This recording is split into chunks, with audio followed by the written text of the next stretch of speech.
There's an interesting, I think it's called the Stockholm Syndrome, which is like theoretically when somebody feels like, in terms of that syndrome, like somebody kidnaps you, you start to develop an affection toward that person, or at least a sort of simpatico with them and an understanding of, you know, what motivated them to do it, and you become protective of them and all that sort of thing. With them, like, it reminded me of a story. There were these two people caught a plane, a man and woman caught a plane together that crashed. And at the wake for the passengers on the plane, everyone died on the plane. The respective partners met at the funeral and kept in touch, and a relationship started between them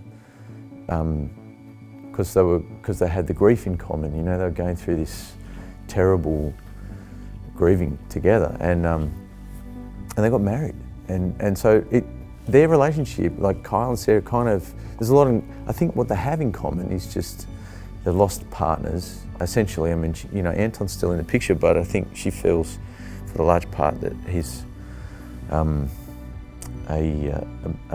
turns into a massive unknown in her life.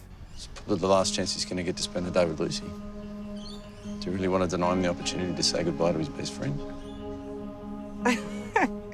You were so evil. I'm not going to take no for an answer.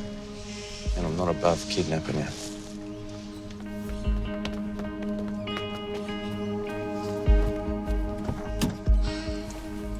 You know, their kids are really kind of best friends.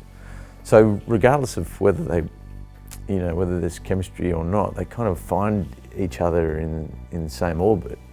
And then Kyle's sort of probably been ready to move on from Charlotte long before she died.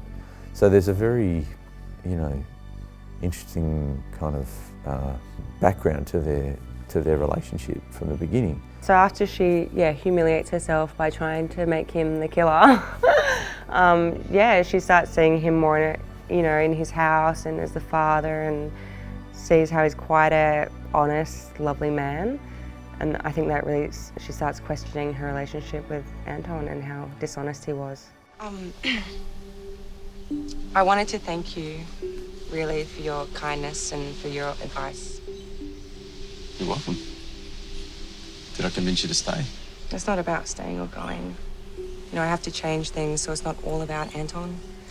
Yeah. And you know what? I have to make my own decisions.